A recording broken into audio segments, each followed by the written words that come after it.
Welcome to Soil and Soul, a new Christian podcast to those who want to invest in yields that count most. 5 days a week during planting and harvest seasons, Soil and Soul looks to help you sow seeds and reap a golden harvest. Hello, everyone, and welcome back to Soil and Soul. I'm Aaron Lords, and I'm today's host. And today we have an episode of Tuesday Toolbox.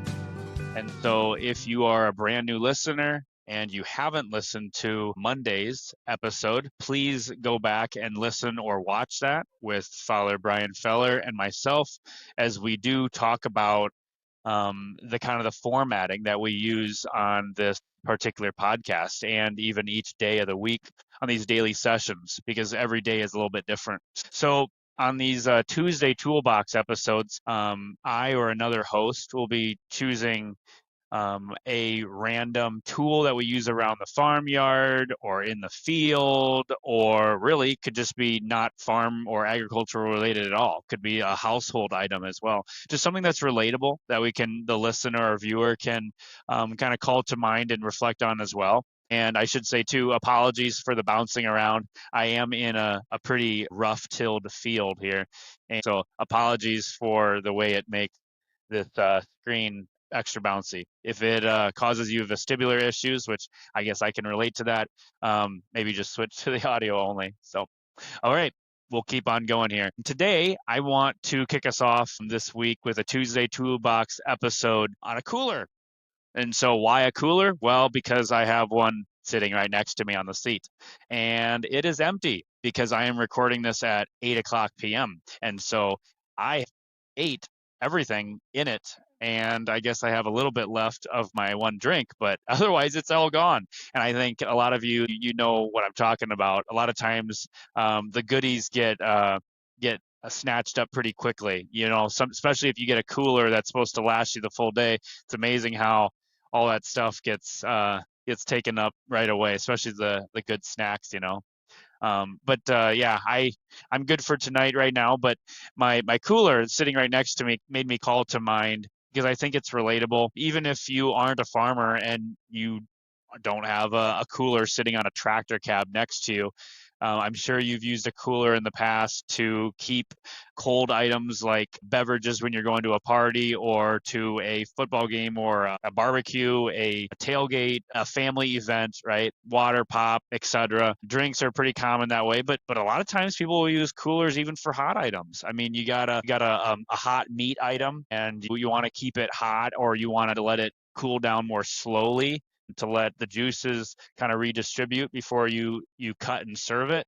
Well, you might wrap it in a blanket and stick it in a cooler, right? So besides this being relatable, why do I want to talk about a cooler today? Well, because I feel like on further reflection, I feel like a cooler can be something that we can connect to our faith life, in that I feel like spiritual directors, and I feel like close friends or family members, people that confidants, people especially that you can connect to in your faith life, they can be the cooler for you, and they can keep something that is really hot and that ember going, that kindling going in your faith. It can keep things moving and momentum and that growth intact, right? Because it's always continuous. I mean, we're human, we're broken, we don't have it all figured out. We might go through the Bible in a year, and we might do our additional daily reflections, and we might do a rosary, et cetera,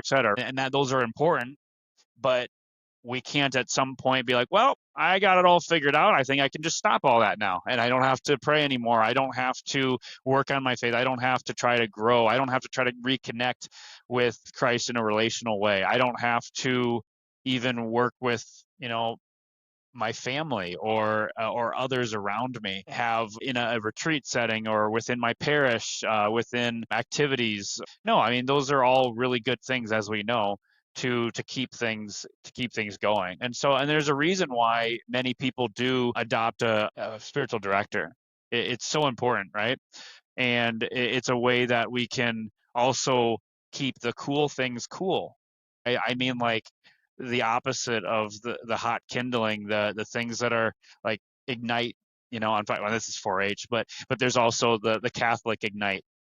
I'll go with the opposite there. And the cool things that we want to keep subsided and the things that are and kind of frozen in our hearts that we need to share.